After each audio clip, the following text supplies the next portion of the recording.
not experience hair loss.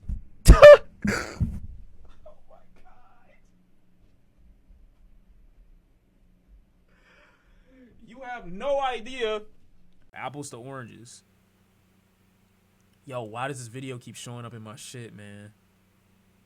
Oh my god. What is this? No, they dipping it. Alright, y'all, I really gotta go. I got like 7 more minutes in me. But some live forever in infamy. If you were born anywhere from 1960 and 2022, stick around to learn which questionable culinary fad was most popular during the year you were born. I'm sorry, I'm intrigued though. I'm sorry. At the beginning of the 20th century, the I don't nobody give a fuck about the 60s. Let's go all the way up till probably like 1990. Y'all cool with going to 90? Oh wait, Lunchables. Wait, that's when like Lunchables started in 89? First invented in 1988, Lunchables have been a major part of school lunches for decades. They've been trash for 36 years? The convenience and novelty of kids assembling their own lunches was a major draw to customers, even though it's been this for 36 years. The brand was initially made to get more people to eat more Oscar Mayer bologna after it fell out of favor. More than $200 million of Lunchables were sold in its first year. They've reigned supreme ever since, especially after the beloved pizza version was introduced in I ain't never seen a brand do the least and get the most in my life. the 1990s.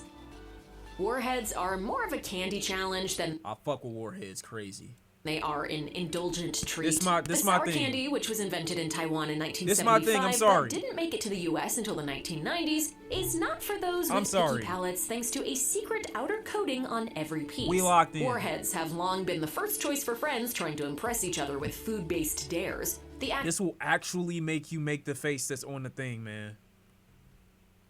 Till this day, sourest candy I ever had in my mouth. Of torturing yourself with extremely And it will leave sores in your mouth if you have too many. sour candy was a rite of passage for I need to get some of these though. many 90s kids. For many, the Easy Bake Oven was a favorite toy growing up. I want to give one to my nephew, but I'm gonna feel bad when he's ultimately sad because he can't use his mouth for the rest of the day.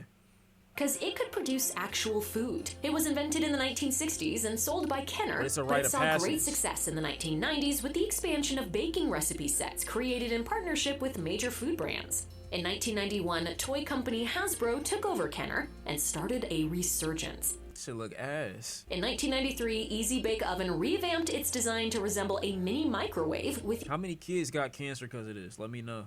even more recipe Who sued? options in honor of the brand's 30th anniversary. Nothing screams kids' food more like fruit Gushers. Every Uno loss, you eat a Warhead? Nigga, do you realize how easy that would be? I fuck with Warheads. I will do that. I will do that. The brand changed the That's fruit snack nothing. game by filling their gummy treats with explosive liquid for a wacky You realize that we'd have to play Uno for like maybe minimum hour and a half, damn near 2 hours for that to be an effective challenge. And then that's assuming that I lose. eating experience when they I debuted don't fuck with Gushers. in the early 1990s. Many 90s Yeah, see, they busting in his mouth. I'm not doing that. I never had a Gusher in my life. kids will remember some of the wild I ads never gushed in my life. that aired on channels like Nickelodeon, featuring kids turning into living pieces of fruit after they bite into the candy. In fact, the allure of the snack might have been more enticing than the treat itself. You missed out on Gushers, bro. Just have a fruit snack. In what way were Gushers different than fruit snacks? Y'all fell for the marketing, just say that. Anyone who lived in the 1990s will remember everyone's seemingly random obsession with pesto. Pesto isn't a ridiculous ingredient by itself, but the public's sudden fascination with it sure was. I don't like pesto. Where was pesto 10 years ago? Facts. Italian-American food became seriously This wasn't my popular in this vibe. decade, marked by cookbooks like 1992's Essentials of Italian Cooking. Non-Italian cooks were clearly fascinated by this nutty basil-based sauce. While some home cooks and restaurant chefs made fresh pesto, the early 1990s also saw more jarred pesto varieties popping up on grocery store shelves, Oh my god, let's get into Hot Pockets. making it even easier for people to get their hands on the green stuff. Come on, Hot Strawberry Pockets. and kiwi are both excellent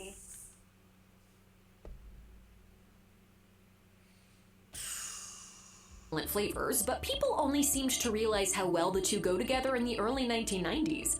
They do go together really well. And I noticed because one of my favorite, drinks as a kid was Danimals strawberry kiwi.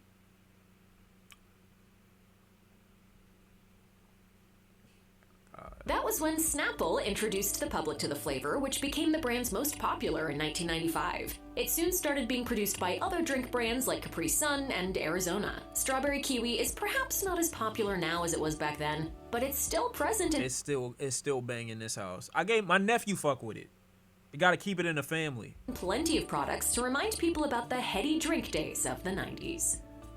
Cosmopolitans, Appletinis, espresso martinis. The 1990s were all about mixing vodka with whatever, pouring it into a glass. I gotta give myself at least like probably another 8 to 12 years before I get in this phase. And adding Actually, it just might not ever happen. To the name. Flavored martinis were all the rage at the martini, not a me drink. time, and they've made a comeback recently. The classic martini might be gin and vermouth with a twist, but 1990s drinkers loved vodka and anything it would mix with to make it look fancy. Other drinks of the moment were the somewhat forgotten breakfast martini and the raunchy porn star martini, both with enough booze to make you blush like the color of your drink. Please. Who wants a martini?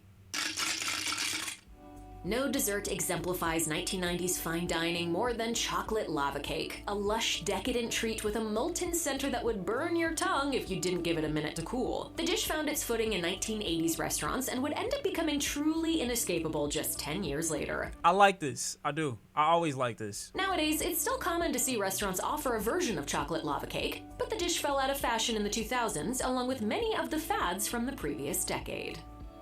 Squeezable yogurt in a tube could only be a brainchild of the 1990s. Okay, so this is when my dad really went full on. You not gonna look crazy eating any foods, fruits, or veggies. It's just not gonna happen. I was not allowed to eat Go-Gurts. It's just the nature of the situation. Which is why the invention of Go-Gurt. Now, at the end of the day, I found a way to get the Go-Gurt in there somehow without squeezing it like this, but at the end of the day, like, it was a struggle. It was a struggle. It makes so much sense. It was geared toward kids who were clearly on the move and couldn't be bothered to stop and eat a snack with a spoon. Hey, where's the spoon? No, don't play Go-Gurt. The thing that made you nasty if you were a Go-Gurt guy was like, you eating this warm? I don't know. Like, it had to be in the fridge and you had to have eaten it within 20 to 30 minutes. Otherwise, it's not effective, bro. A warm Go-Gurt? The fuck is wrong with you? The grab-and-go yogurt. Go-Gurt became widely available in 1998. It was like they're advertising this with kids at the beach, bro. Like, that shit ass now. Easily recognizable in the refrigerator aisle thanks to drinking warm milk in the middle of the day, gang. I'm not gonna lie. Its bright green box adorned with various popular franchises of the time.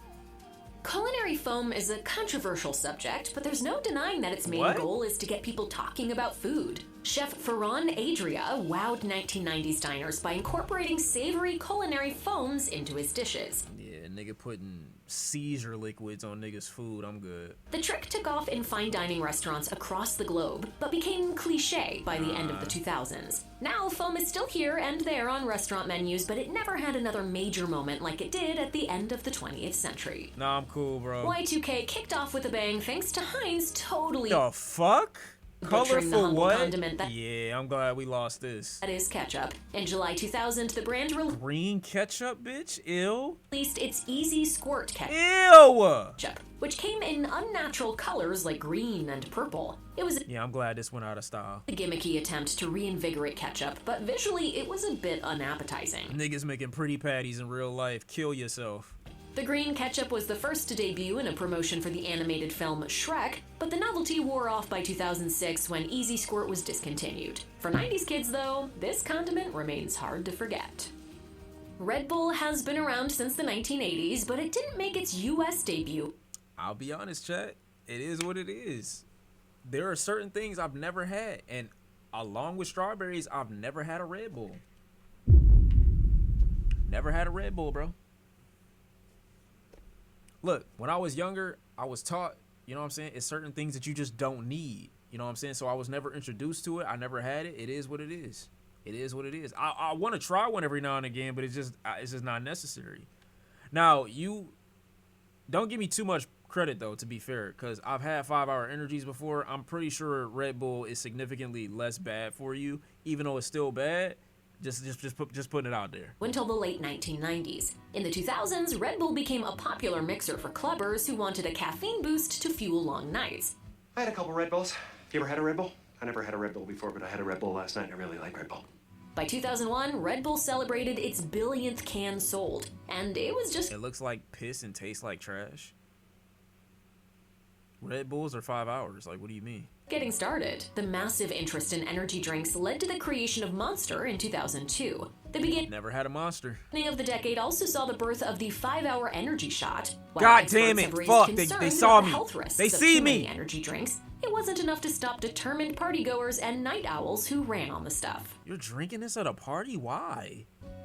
In the early 2000s, it seemed like everyone was on a low-carb diet. The Atkins diet, which promotes eating little to no carbs and plenty of protein and fat, has been around since the 1960s. However, the diet culture of the early 2000s led to renewed interest in low-carb diets meant to help people lose weight quickly while still being able to consume cheese, meat, and butter. The South Beach diet, which also promotes Shit restricting sucks. carbs, came about in 2003, even though the low-carb trend was already in full force among fad dieters.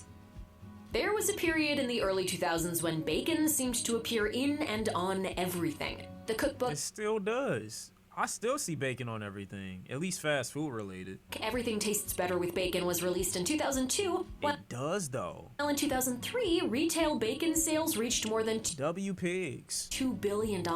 Americans simply couldn't get enough of the stuff. We It can't. wasn't just bacon on pizza and burgers. All It right, was on bro. Like,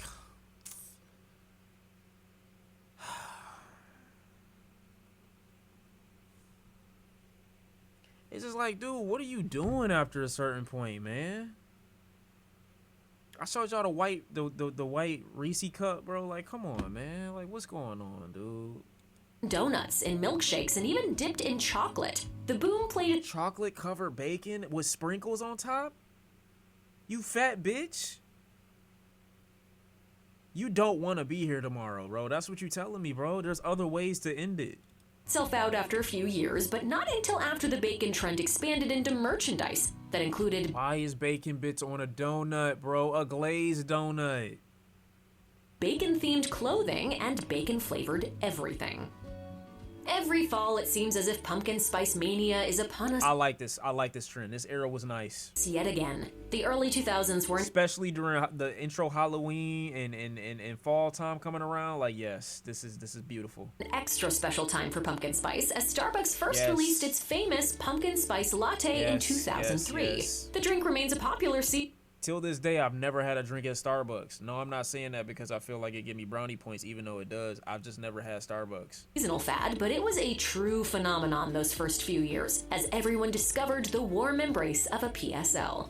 Look, we didn't invent spice. That was Marco Polo. We didn't invent the pumpkin. Probably the Egyptians. What we did do is we introduced pumpkin to spice.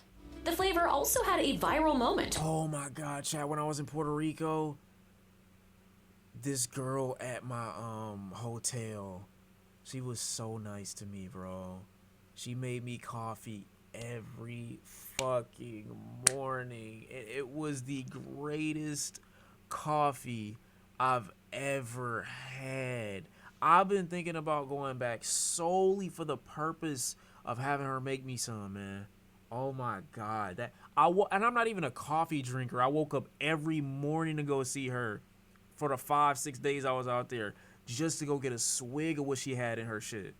Oh my God, I really gotta go back. When the internet realized that there was no Oh my actual God, pumpkin in a pumpkin spice my latte, God. because the flavor comes from the mix Oh of my seasonings God. used to flavor pumpkin pie. This is still great too, though, bro. She creamed up. Yeah, rice. Yeah.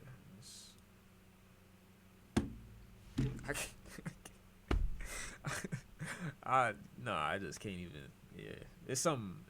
I don't know. Just Jesus Christ, I can't even speak. Yeah, man, this shit wild. Nothing's wrong. Holy shit. I don't know. Starbucks has since added actual pumpkin puree to the drink mix. It was around 2005 when we all got way too obsessed with cupcakes. Most people point to a Sex and the City episode as the culprit, as Carrie and Miranda met up at Yo, no. I don't know what episode or not what movie it was. Chat, there was a movie, right? Where they eat these like pink covered cupcakes. I don't know if it's the Nutty Professor. No. It's Major Pain. It's Major Pain. It's Major Pain. That is when my obsession with cupcakes started. They ate. I don't remember what the effect of it was. I think they tried to put a laxative in his cupcake, and he wasn't affected by it. But that is when I started getting addicted to cupcakes. The now famous Magnolia Bakery to munch on dainty cupcakes with perfectly piped frosting. And Perhaps I needed it to be that one pink. scene that helped vault cupcakes into food trend stardom. 2005 was also the year the famous Sprinkles Cupcake Bakery opened its doors, expanding the public's perception of cupcakes as more than kids' birthday party treats. The widespread popularity of cupcakes was long-lasting, leading to the 2009 premiere of Cupcake Wars on Food Network. Green smoothies definitely have plenty of health food benefits, but This is still like the default for most people. The issue is they don't make the smoothies themselves. What they do is they buy it at Kroger or they buy it at like a store and it's already prepackaged. You're not getting no nutrients, gang. Just hang it up. the fad of drinking them was more of a rite of passage than an enjoyable snack when they first debuted in the 2000s. There wasn't one particular green smoothie recipe that was particularly popular at the time. Instead, Your shit realistically, it gotta be thick like this. There's no such thing as a really good, really healthy smoothie. Now you can liquefy it as much as possible, but it's gonna be thicker than you would like more often than not, and it's gonna have a lot of health benefits for you though. It is. most involved But don't buy a juicer if you want to have a healthy food, because the juicer is quite literally gonna leave so much food behind. You gotta get a blender, a good blender, blend your shit up, and just go crazy. Whatever you got at the end of it is just whatever you got. adding run-of-the-mill green vegetables into the blender with more typical smoothie ingredients like bananas or strawberries. The idea of adding ingredients like spinach or avocado to bump up the nutrients was all the rage for several years. I do not miss the green smoothies. Starbucks is as popular of a chain these days as McDonald's or Subway, but back in 2008 was when it really became a sensation. Starbucks opened its first store in Seattle back in the 1970s, and the 2000s saw an expansion of shops and marketing efforts from the brand. 2008 was a special year for Starbucks because it saw the release of Pike Place Roast, the brand's top-selling coffee roast. Between 2001 and 2010, Starbucks opened more than 12,000 new cafes and became one of the first chains to offer free Wi-Fi to its customers. Nigga said, when am I coming to Seattle?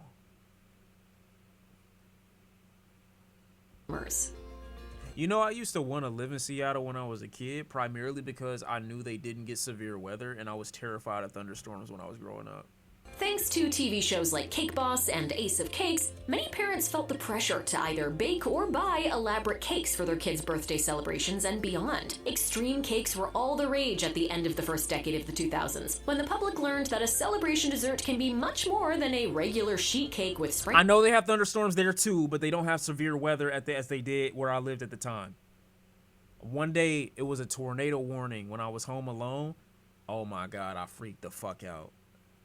I was in the closet for at least an hour. Holy shit. I'm like, dude, when is this shit gonna end? This shit nuts.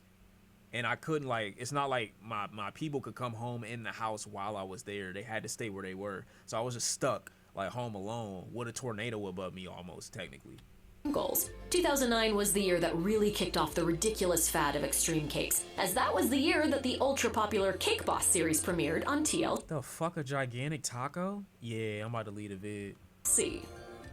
Kale is another innocuous ingredient that became a food craze at the start of the 2010s. Kale is a dense leafy green with tons of nutrients, but suddenly people started putting it in everything. Kale production in the Yeah, they did. And to be fair, kale it doesn't taste bad. But I remember this phase didn't end until, like,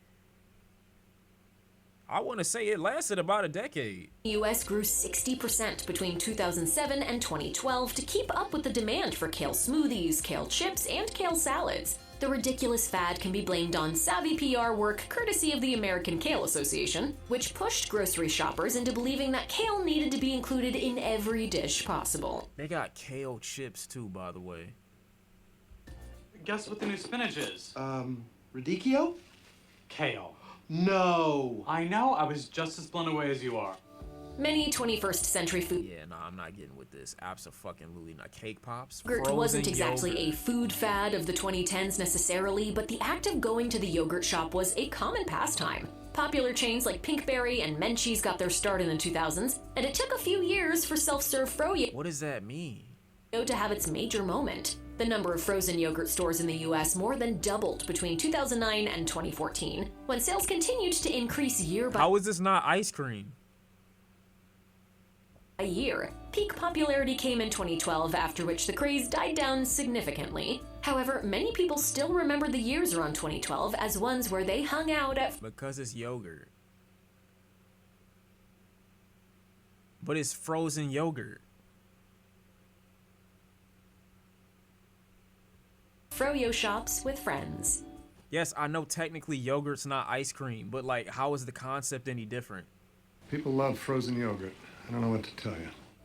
It took a while for a worthy drink to truly compete with Like, they get y'all niggas with anything. How did they sell you on that? coffee as the supreme morning beverage. Then Americans caught wind of matcha. Part of the craze can be attributed to a 2015 Instagram post from Gwyneth Paltrow, who raved about her love of the green powder made Oh from my gosh, she did the nigga thing too. My fault. tea leaves. Matcha has been a staple in Japan I love you, Gwyneth Paltrow.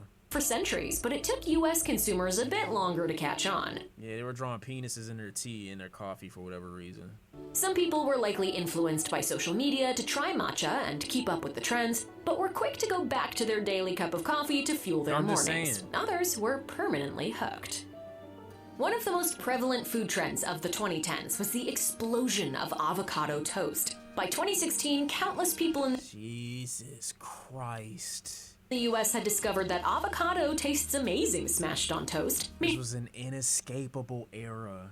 meaning that brunch would never be the same. It was so popular that in The first time I slept at a girl's house, I woke up and I almost punched her in the face. She had avocado toast laid out, and she asked me before she made it, hey, you want something to eat? And I said, sure, what you making? I'll have some, I don't know what else she said she was making, but she included toast with it. I'm like, all right, bet. Me coming out the bathroom thinking that the toast is gonna have, I don't know, anything regular, strawberry jelly, regular jelly, fucking butter. I don't know, nothing. I'm greeted with avocado on my shit, on the top of my little shit. Oh my God, I almost turned into Ike Turner. Australian I was so mad. I was so angry. millionaire suggested And you know that type of anger that makes you angrier because you gotta pretend to not be angry so you can be appreciative? Oh my God, I was livid. Oh, I was livid. that millennials stop buying Oh my expensive God. avocado toast and focus Oh my on trying to God. buy a home instead. A quip that soon became I don't think I've ever been that mad. its own viral sensation. Avocado toast is one of the first food trends that was largely fueled by social media, which ultimately changed the way food becomes trendy. Speaking of breaking the internet, Yeah, see what I'm saying? Like, they getting y'all niggas with anything at this point. Activated charcoal. Like, what the fuck are we talking about now? 2017 was the year many people logged onto Instagram and found themselves staring at a photo of black soft serve ice cream. That's because activated charcoal was the trendiest food additive of summer 2017. This shit died. It had to have. The odd-looking dessert inspired people to try using activated charcoal in more dishes for dramatic effect, especially since the charcoal is practically tasteless. The trend quickly died out once health concerns arose over how much activated charcoal can be ingested, especially for people who require medication. Still, thanks to its dramatic look, it's a food fad that will never be fully forgotten. Out of the charcoal darkness came rainbows. Unicorn food was made to catch the attention of Instagram users scrolling through their feeds. Whether it was the introduction of rainbow bagels in 2015 or the 2017 debut of I'm sorry, these are edible? Starbucks' unicorn frappuccinos, the late 2010s were all about eating the rainbow, regardless of whether or not it was natural. It was totally fueled by social media users looking to garner attention for their cute food creations. But with all those food dyes and mix-ins, it was never practical enough to be a long-lasting concept.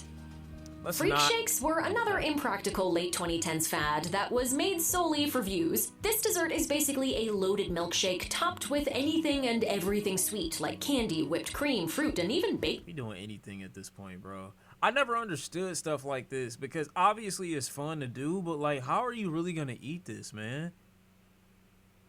Like, you just stacking shit now, bro. I can't even enjoy this. God forbid I ask for takeout. Goods. The internet stopped What the fuck I'm gonna do with this? Can I take the glass home? at nothing when it came to its freak shake creations, often putting entire slices of cake or cones of cotton candy on top of their milkshakes. Huge freak shakes were never going to be a common after-meal dessert, mainly due to the massive amount Now, why they do that? You see what I'm saying? of sugar and calories per serving involved, It's mad niggas they can use, mad people not they to can mention the use. effort and ingredients Alright, bro. required to assemble one. She don't even eat like that no more. That said, you might be able to find one on a restaurant menu today if you look hard enough, or just throw half of your pantry into a glass. Oh my god, 2020 oh my was a god, oh my god, those were marshmallows? Oh my god, they might have been cooking. Strange year, as the COVID-19 pandemic had people stuck at home, spending a Aya, lot more what? time in their kitchens. One Aya, popular what? fad at the beginning of the pandemic was Dalgona whipped Oh my god, what? coffee, which got its start on TikTok. That looks way too thick to be in my mouth in the morning. The recipe isn't much different than your average latte, but the execution adds more interesting textures to the coffee-based drink. The craze seemingly died down as quickly as it popped up, but there are more than a few people out there who still enjoy a homemade Dalgona every once in a while. TikTok has been a major factor in developing food trends of the 2020s, and the year that everyone started turning any dish into a charcuterie board was no exception. Wait, any dish? Wait, he got mad Franks on his shit. What the fuck? Why are the potato chips touching all the shaboingies? Is that different potato chips in the middle? With barbecue potato chips on the outside? And just naked dicks all over the board? No toppings, just dicks. I'm gonna be honest, man. I hate people, bro. This is the type of shit I want to flip. I want to flip his hands right now, just so everything will fall. Cause where's the ketchup, the mustard, What's that? No time to explain charcuterie, pal. just raw meat. Charcuterie boards have been popular on social media for a while. They're visually appealing and appetizing after all, but in 2021, it was a bit much. That was when people started to make board versions of almost everything. All right, bro. Come on now, man. Everything's already tightly packaged in the Chick-fil-A's. Now you putting it on the board for what? Touching every bun. I'll be honest, man. All of y'all like, oh, come to my house. I'm the great host. Stop touching the fucking food. I'm not eating. If I come to your house and I don't know you that well and I'm here with someone else and you bring all the food out and it's on this board for the whole community and somebody done sneezed and I wasn't in the room but I heard it while I was in the bathroom, don't be mad at me and be like, Sean, why aren't you eating? You're fucking nasty. I don't know what you just did. I don't know if it went in your elbow or if it went on the food. I don't know. You touched every piece of meat that is on the plate right now. I'm good. I didn't see you wash your hands. I haven't been here the whole time. Sorry. Including brunch, hot wings, and even How am I making it awkward? You telling me to eat food I don't know where it's been. fast food menu items. People Yo, she's touching every piece. She pissing me off. even started hosting board parties where guests Every piece though, man. You couldn't wear gloves. Couldn't get a napkin, start grabbing the food, putting it over on the side. Some niggas got allergies. You got the food touching. I don't know, man. would bring themed boards to share with friends. Perhaps the trend faded I just don't like seeing food out. I dead don't like seeing food out. because it's It better go from the oven to the plate to me. That's how I gotta work. There's no other way. not in line with the true definition of charcuterie and seems more like it was created as an excuse She really touched every piece. for people to play with their food. Every burger her fucking DNA has been infused with.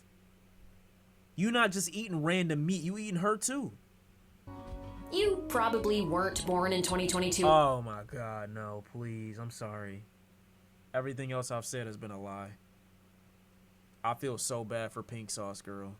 I don't know what happened to her, but I feel bad for her. You know what I mean? If you made it this far, but nevertheless, there was no weird food trend to mark the year quite like the pink sauce. You don't feel... Actually, no, you're right. I don't feel bad. You're right. That's fair. Because after she got the backlash, she like, I don't give a fuck type shit. After it went viral on TikTok, people became fascinated with the homemade sauce. But I'll be honest, bro. How dumb can you be to just adopt pink sauce? Like, you didn't think about the greater implications of what this could be? They had green ketchup 25 years ago, and there were some smart people that were like, you know what?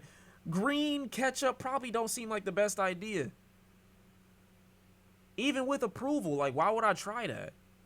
That somehow had a hot pink hue. The launch of the sauce wasn't without some social media drama after its creator Veronica Shaw was accused of poor food safety practices. Eventually the FDA stepped in, but Shaw was never fined and is now legally in the clear.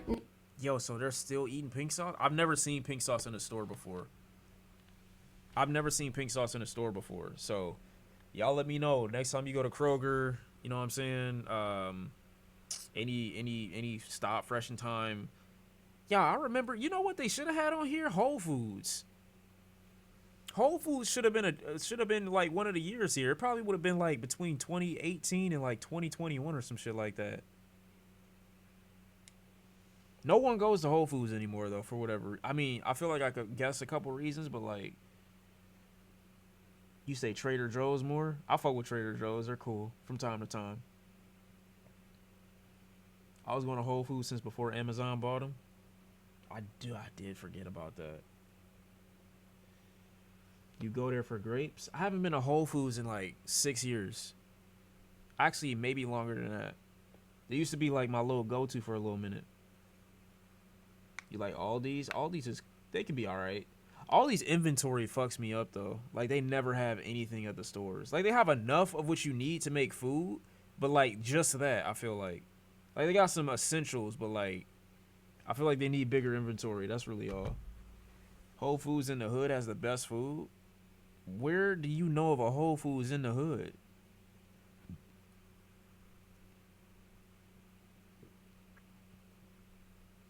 DC, they got Whole Foods in the hood in DC. I ain't never seen that before in my life. What the fuck? It's like, I don't even know. Nigga talking about a Family Dollar. Nigga said all these nuts in your mouth. All right, bro. You mad funny, gang. How did you come up with that one? OMG. Niggas LMAOing at your shit. Yeah, streets is cooked. It's over with. Chat, if I find the ingredients to make my grilled cheese, I'm gonna make it before I go to sleep. But outside of that, it was cool fucking with y'all niggas, you know what I'm saying? And like kissing on you and hugging on you and touching on your little shit. But like, I gotta go home, go to sleep, get prepared. Hopefully I see Weapons tomorrow. If I don't see it tomorrow, then I'm gonna go see it Saturday. Y'all said y'all niggas busy Saturday, so you probably gonna see me again Sunday. Hopefully I can get to some other records that dropped within that time frame, and we can talk about those too. And hopefully I'll have seen Weapons by then, so I could talk about it come Sunday. And shit, what else? We'll be playing Mafia. Mafia 3 stream starts next stream. Hopefully. You feel me? I will try to watch Shang-Chi. If it don't happen though, well, what the fuck you want me to tell you? You're not home already? Yeah, but it's like I'm not home until I'm out of here. You know what I'm saying? Love as always. No, you cannot get a kiss goodnight. You've been dick riding me half the stream, low key, even though I can't verify it. Stay pink, chat. Stay right. Stay ripe. And, you know, we gonna lock in, and I'm gonna come back and see you in about a cool 48, okay? Love always. Stay safe. And, yeah, man. Kisses. Many men. Many men wish dick upon me, Lord, I don't cry no more.